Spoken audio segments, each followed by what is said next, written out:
በያላችሁበት ሰላም ለእናንተ ይሁን ውድ አዲስ ዴይሊ ቤተሰቦች ለሰዓቱ የተሰሙ አበይት መረጃዎችን ወደ እናንተ እናቀርባለን። በዚህ ሰዓት ከምንነግራችሁ መረጃዎቻችን መካከል የድምጻዊ ቴዎድሮስ ካሳሁን ወይንም ቴዲ አፍሮ አዲስ አልበምን አስመልክቶ ሊሰጥ የነበረው ጋዜጣዊ መግለጫ መታገዱ ታውቋል። መግለጫውን በቀጥታ ሊያስተላልፍ የነበረው የአርትስ ቴሌቪዥን የስራ ኃላፊዎችም በአስቸኳይ ተጠርተው ማብራሪያ መስጠታቸውም ታውቋል። በዝርዝር የምንመለከተው ቀዳሚው መረጃችን ሲሆን የአርቲስት ድምጻዊ ቴዎድሮስ ካሳሁን ወይንም ቴዲ አፍሮም የሙዚቃ አልበምን አስመልክቶ ሊሰጥ የነበረው ጋዜጣዊ መግለጫ ለምን ታገደ፣ ማን ነው ያገደው የሚለውን በዝርዝር እንመለከታለን።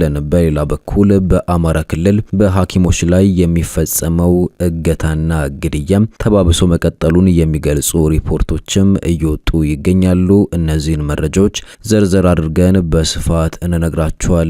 እስከ መጨረሻው ቪዲዮን እንድትመለከቱ በየዕለቱ አዳዲስና ወቅታዊ መረጃዎችን የምታገኙበትንም የዩቲዩብ ቻናላችንን ሰብስክራይብ እንድታደርጉ እየጋበዝን ወደ መጀመሪያው መረጃ እናልፋለን። የፊታችን ሐሙስ ይወጣል ተብሎ የሚጠበቀውን የድምጻዊ ቴዎድሮስ ካሳሁን ቴዲ አፍሮን አዲስ አልበም አስመልክቶም ሊሰጥ የነበረው ጋዜጣዊ መግለጫ በመንግስት መታገዱ ታውቋል። ይህንንም በቀጥታ ለማስተላለፍ ውል ገብቶ የነበረው አርትስ ቴሌቪዥን ጋዜጣዊ መግለጫውን በቀጥታ እንዳያስተላልፍ እገዳም ተጥሎበታል። በጉዳዩ ላይ የቴሌቪዥን ጣቢያው የሥራ ኃላፊዎች ተጠርተው ማብራሪያ እንዲሰጡ መደረጉም ታውቋል። የአርትስ ቴሌቪዥን የሥራ ኃላፊዎች ከቴዲ አፍሮ አዲስ አልበም ስምምነት ጋር በተያያዘ ማብራሪያ እንዲሰጡ ተጠይቀው ቀርበው ማብራሪያ መስጠታቸውም ተሰምቷል። የአርትስ ቴሌቪዥን የሥራ ኃላፊዎች ከድምጻዊ ቴዎድሮስ ካሳሁን ወይንም ቴዲ አፍሮ ጋር አልበሙን በተመለከተ ውል ገብተው እንደነበረ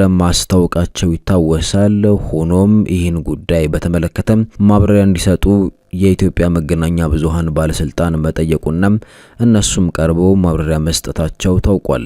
ትላንት ማክሰኞ ሚያዝያ 6 ቀን 2018 ዓ.ም ከምሽቱ 12 ሰዓት ጀምሮ ሊሰጥ የነበረው የቴዲ አፍሮ አዲስ አልበም ኢትዮሪካም ጋዜጣዊ መግለጫ በይፋም ታገዷል።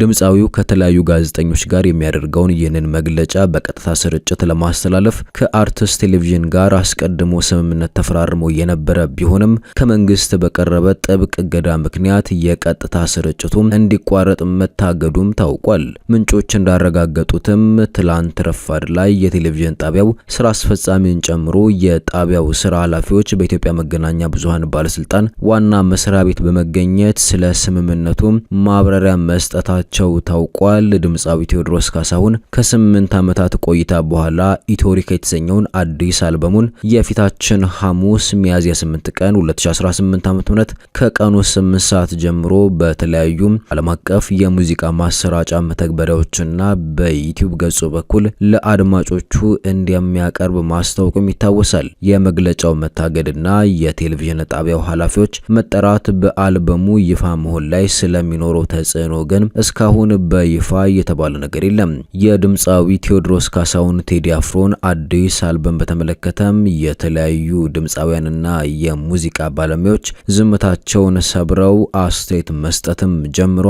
አስተያየታቸውን ከሰጡ አርቲስቶች መካከል ቀዳሚዋ ድምጻዊት ቬሮኒካ አዳነ ነች።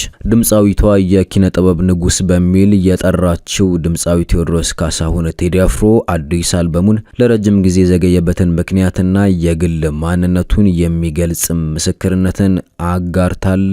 ቴዲ አፍሮም ሌሎች ድምጻውያን ስራቸውን ሲያወጡ ገበያ መደራረብ እንዳይፈጠርና የነሱን ስራ እንዳይጎዳ በማሰብ የራሱን አልበም ወደ ኋላ ሲያዘገይ እንደነበረም ገልጻለች። ድምጻዊት ቬሮኒካም ቴዲ አፍሮን በእውቀት ዝናን በመቆጣጠር ለህዝብ በመቆምና ታሪክን በማወቅ ወደር የማይገኝለት ነው ስትልም ጠርታዋለች። ድምጻዊቷ ካሰፈረቻቸው ዋና ዋና ነጥቦች መካከልም የቴዲ አፍሮ አዲስ አልበም ዝግጅት ከ2 ዓመት በፊት ተጠናቆ ሊወጣ ይችል እንደነበረ ጠቁማ፣ ይሁን እንጂ በተከታታይ ሌሎች ወጣትና አንጋፋ ድምጻውያን አልበሞቻቸውን ሲያወጡ እነሱ ላይ ደርቤ ስራቸው እንዳይበላሽ በሚል ቅንነትና ሌሎችን የማክበር ስሜት ራሱን ወደ ኋላ ማድረጉንም ገልጻለች።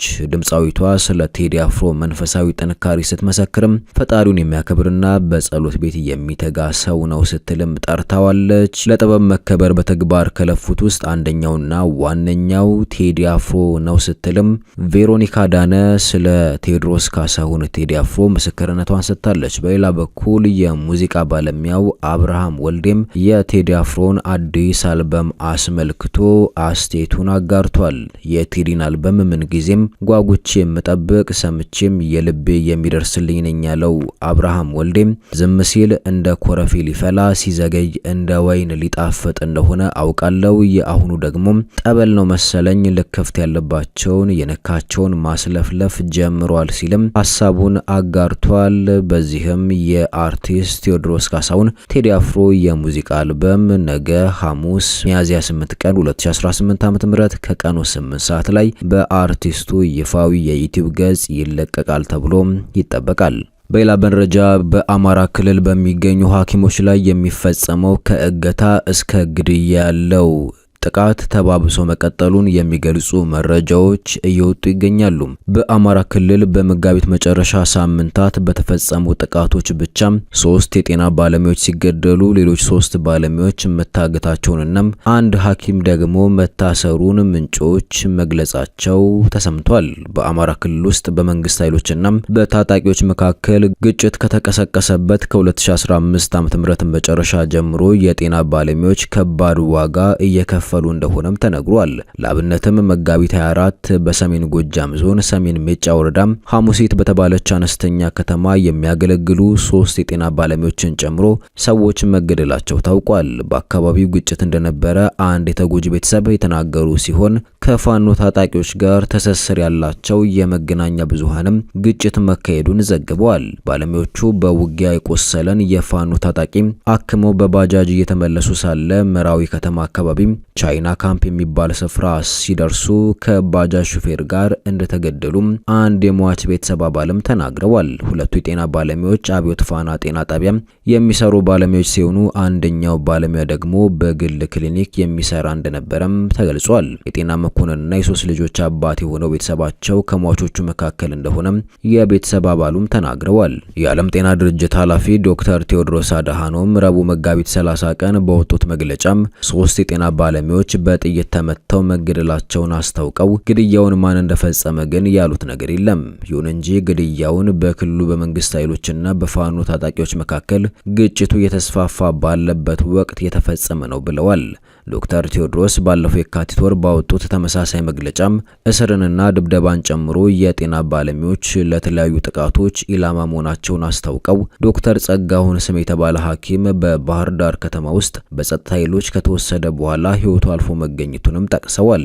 የጤና ባለሙያዎች በማንኛውም ጊዜ ሊጠበቁና ለሚያስፈልጋቸው ሰው ሁሉ ሕይወትን የሚያድኑ ስራዎቻቸውን ሊያከናውኑም ይገባልም ሲሉ አሳስበዋል። የዓለም ጤና ድርጅት ከክልሉ ዋና ከተማ በቅርብ ርቀት የተፈጸመውን የጤና ባለሙያዎች ግድያ ገለልተኛ አካል እንዲመረምረውም ጠይቋል። በሌላ መረጃ በአማራ ክልል የጤና ባለሙያዎች ላይ ባነጣጠረ ሌላ ክስተት ደግሞ 3 የደባርቅ ሆስፒታል ባለሙያዎች መታገታቸው ታውቋል። እገታው መጋቢት 29 ቀን 2018 ዓ.ም ባለሙያዎቹም መድኃኒት ጭነው ወደ ሆስፒታሉ እየመጡ ሳለ በወገራ ወረዳም 44